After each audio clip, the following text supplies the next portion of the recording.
بسم الله الرحمن الرحيم الحمد لله رب العالمين والصلاة والسلام على سيدنا المرسلين وعلى آله وصحبه أجمعين. Assalamu alaikum wa rahmatullahi wa barakatuh.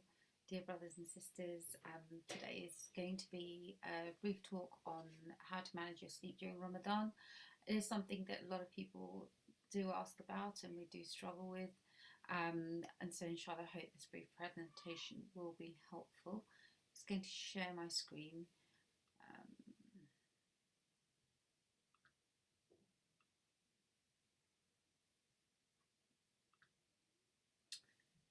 Okay, so how do we master our sleep? What are the key things to know? So, just a very brief perspective on sleep from the Quran and Sunnah because it always helps us to contextualize things. So, although the month Ramadan is a month of sacrifice and ibadah, nevertheless, sleep remains a sign of Allah subhanahu wa ta'ala. So, He says in Surah Al-An'am, أعوذ بالله من الشيطان الرجيم بسم الله الرحمن الرحيم فالق الإصباح وجعل الليل سكنا والشمس والقمر حسبانا ذلك تقدير العزيز العليم. So he causes the dawn to break and he has made the night for rest and the sun and the moon for reckoning. This is an arrangement of the mighty, the knowing. So it's telling us quite clearly that he's made the night for rest. It's got a purpose, and for a long time scientists have been trying to work out what is the purpose of sleep. And certainly, probably in the last 20 years, there's a huge, it was almost a status symbol that you didn't need to sleep, that you just be active all the time, be productive. What is the point of sleeping? But actually, we're discovering that sleep is something that Allah subhanahu wa ta'ala has built into us. And, as he says, there's nothing like unto him, there's none like unto him. And he does not sleep, and he does not slumber. He has no need for these things. But yes, this is part of the human condition, part of our weakness, that we need sleep just as we need food, and we need relationships. So in the famous hadith in Bukhari, the Prophet ﷺ said, offer prayers and also sleep at night as your body has a right on you. It comes back to the principle of moderation, but it doesn't say just stay up all night praying in any situation. Even the Prophet ﷺ, even when he would spend the night praying, there would be a small period of the night where he would catch his sleep. So the Prophet ﷺ entered the mosque and saw a rope hanging between its two pillars. He asked, what is this rope? The people said, this rope is for Zainab, who when she feels tired, she holds on to it.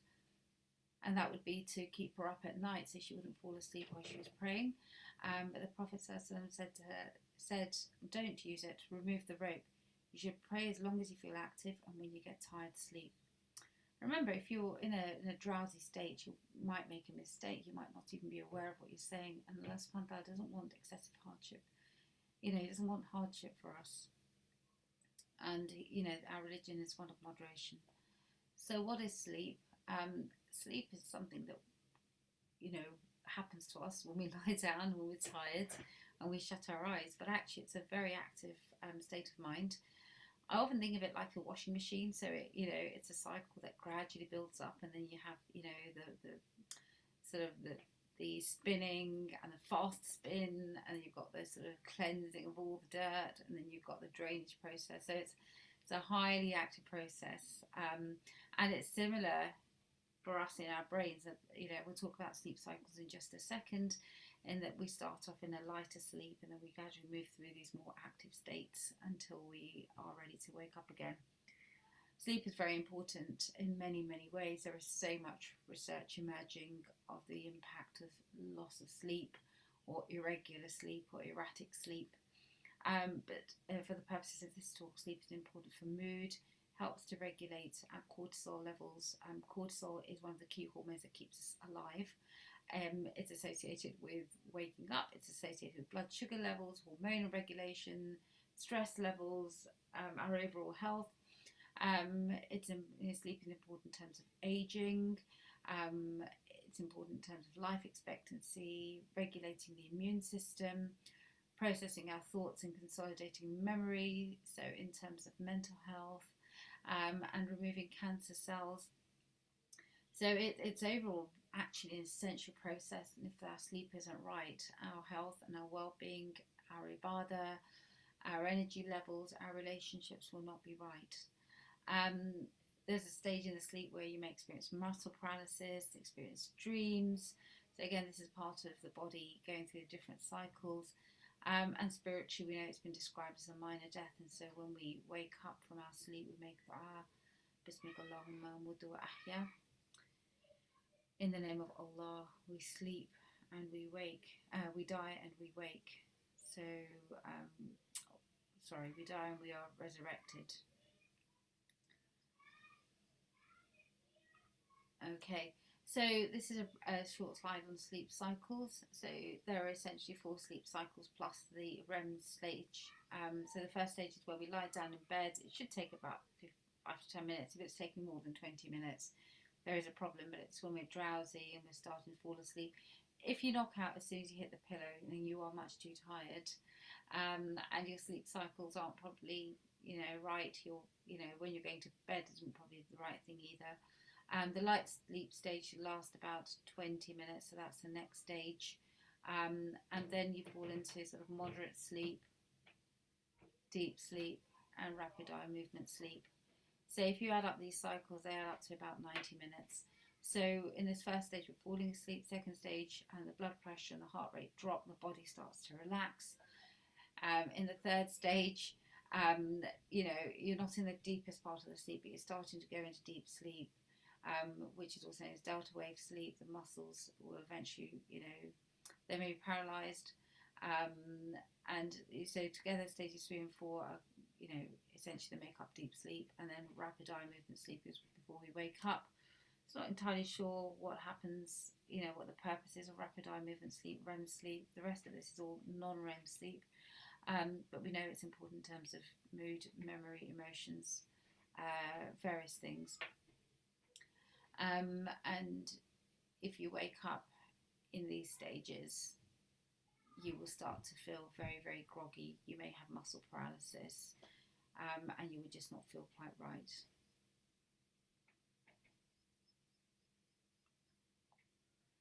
So the Arabic word for sleep is an-nawm. But it's interesting to note that in the Quran there are different words for sleep, and these are some that I've been able to find. You have got sina, as in the ayat al-Kursi,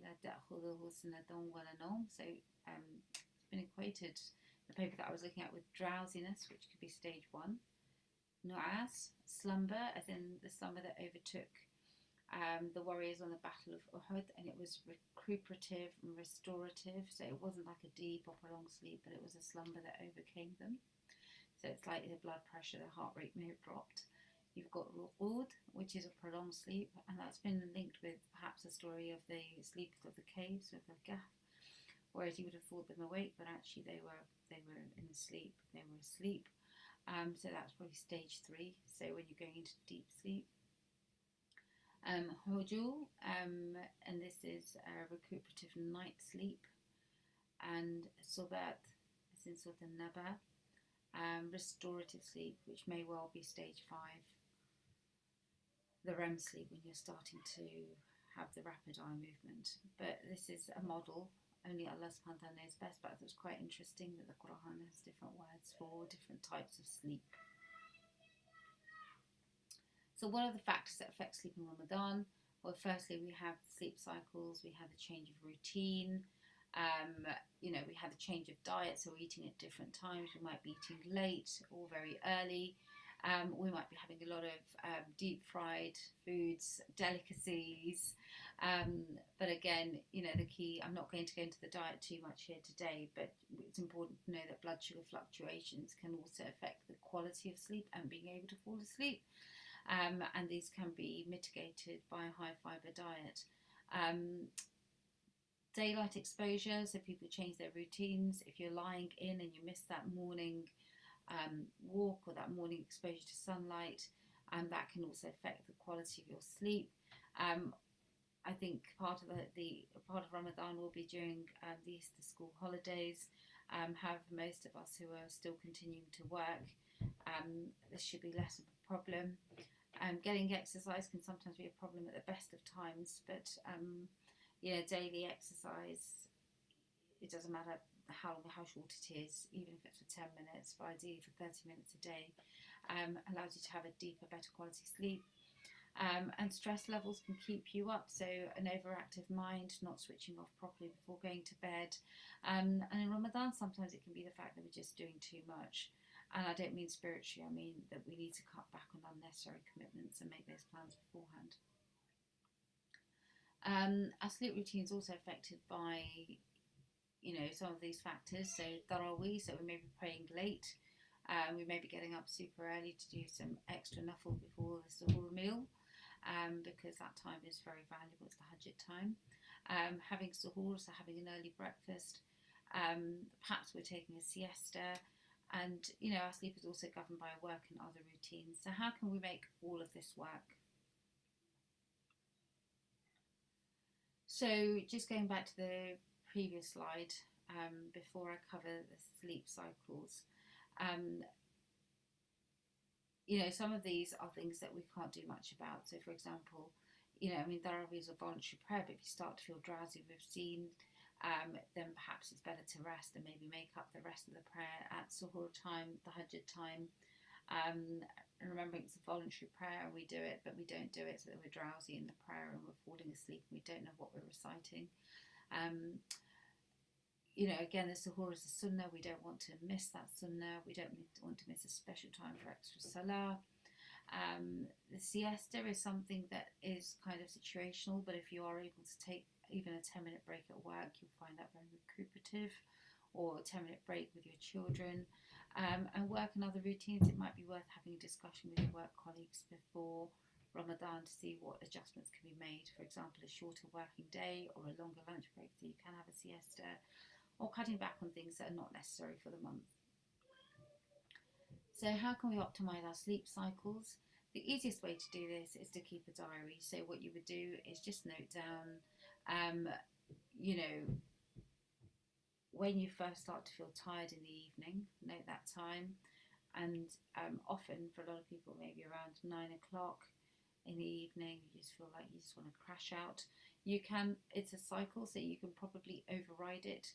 But the next time you feel tired might be about 10:30 or 11. So just note the duration of those timings over a few days, and you'll see what your sleep cycles are. During the daytime, you're also having these cycles, but it's to do with the build-up of hormones and chemicals. So because you don't have the build-up of something called adenosine, you won't necessarily drop off into sleep. But what you might want to do is just notice what's going on in the evenings, or notice how many hours you sleep for on a good night, and then again, you might see how you feel in the morning. But ideally, I would say the best time to do this is first thing in the evening, where you just keep a track of when you're starting to fall asleep and when you actually go to sleep, and that will give you an idea of your sleep cycle. For most people, that's around 90 minutes. I would say that for the purpose of Ramadan, I would just stick to a 90-minute sleep cycle.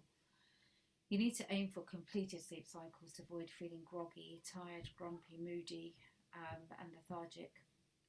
And I would say during Ramadan, try to aim for at least 4 sleep cycles overnight, with one longer stretch. So you might want to go for 4.5 hours on one stretch and an hour and a half in the second stretch if you're able to. Good quality night sleep is usually around 5 cycles. So an example here might be that Tarawih ends at 11 o'clock at night. You sleep 3 cycles until about 3:30, assuming you go to bed at 11. You wake up at 3:30, so that's 4.5 hours. Fajr, say, is at 4:30, so you would wait for the hajjat, you do your suhoor. You can prep your suhoor the night before, for example, if you're doing something like overnight oats, but try not to use that time for meal preparation. You don't want to spend that glorious hour making fancy breakfasts and meals. Do it the night before, or just be organised with the prep that you do beforehand. So you pray your Fajr, say you stay up and do some Quran, some Afghal, you go to sleep at 5:30 and you wake at 7, where you've got your 4 sleep cycles. Try and keep your waking time steady. So try not to shift it. Sleep after 7:30 in the morning or so isn't really restorative sleep and doesn't bring any additional benefit. What about siesta? So it's not very fashionable in the UK, although there's more and more research emerging, but it happens almost, in a lot of the southern Mediterranean countries, throughout most of the Muslim world. Many hot countries where it's too hot to be, functioning in the middle of the afternoon. But this is also the sunnah of the Prophet ﷺ, to take a qaylula, a nap between dhuhr and asr time. So my recommendations are, depending on your situation, if you're going to take a short nap, for example, during your working day or running around with school runs and various things, then keep your siesta to up to 20 minutes to allow you not to drift past sort of stage 1 of sleep, because stage 2, because once you're past stage 2, you're going to start feeling very tired. So if you sleep half an hour and wake up, you're going to be groggy. If you sleep 45 minutes, the chances are that you will be groggy. So if you're going to have a full sleep cycle, then make it 90 minutes, and that's probably best if you're going to stay up extra at night. Otherwise, keep it to a maximum of 20 minutes. Remember that your sleep, your daytime nap, your nighttime sleep can all be worship if you follow the right intention, you follow the sunnah of the Prophet ﷺ. So, doing a guard, making wudu, making the intention that it's going to strengthen you for worship, making the intention of following the Prophet ﷺ, so you can transform the quality of your sleep and the purpose of your sleep, inshallah. The benefits of taking siesta include feeling relaxed, reduced fatigue, increased alertness and reaction times, better memory, better mood, better performance. So whether that's at work or at home, it means you've got better emotional regulation, better character, inshallah, and energy for ibadah and serving your family, which is also a form of ibadah. What about shift workers? I think this is always a difficult question. If you're able to take time off, that would be the best thing. It's worth looking at the risk profile of your work. If you're driving, if you're doing sort of surgical operations or anything that involves a lot of concentration, it's hard enough as it is when you're not sleeping quite the same way, not eating the same way. But you can make some adjustments if you're in daytime work, but if you're a shift worker, it has an even greater impact. So it might be worth doing a risk assessment and deciding, well, actually, if my pattern is so disrupted, am I putting other people at risk? Am I putting myself at risk? But I think ultimately shift workers should consider taking time off during Ramadan as much as they are able to, and then mitigating the other risks that they might have to themselves or to others by having a frank discussion with their employers where possible. What about parents of younger children? Of course, it's always a challenge with babies, toddlers, and I would say even primary school age children. The key to this is to create a routine, start it before Ramadan if you can, and in this routine make sure that you include a nap time routine for the whole family, so everybody goes down for say 20 minutes in the afternoon, or has quiet time, or goes to their bedroom, does some reading, or has a sleep. You find the whole family is less wired after this. Stick to a regular bedtime routine for your young children, so the children that are not doing Tarawih, etc. Make sure you keep that bedtime for them. You might need to tweak it, if it's around iftar time, and perhaps they can do iftar on certain days, but I would stick to a regular routine to maintain your energy levels and enjoy it, and to train them perhaps in the 5 daily prayers of congregational prayer at home, or, focus on other things for now while they're very young, just so that you have the energy left for your own ibadah as well, and to manage the needs of the family and, not lose your temper. Stick to a bedtime routine for yourself and follow the sunnah to transform your sleep into worship. We've already talked about this a little bit, but what I mean is there is a temptation to surf your phone and go on the WhatsApp, and you've got all these wonderful messages and reminders coming through after you've done your prayers. It would be better to do your Tarawih prayer, go to sleep, and resist that temptation. And the best way around that might be to put your phone away and not keep it in your room. Try and avoid screens an hour before bed and at suhoor time. If possible, use your landline and to read books, like dua books instead, wherever possible. Avoid tea, coffee, fizzy or sugary drinks between your iftar and your suhoor, simply because they will cause dehydration, give you headaches, but also affect your sleep. So that's the end of my presentation, inshallah. Please forgive me for any errors, but I hope that's beneficial, and feel free to send through any questions if you're not sure. Okay, jazakumullah khairan. Assalamu alaikum.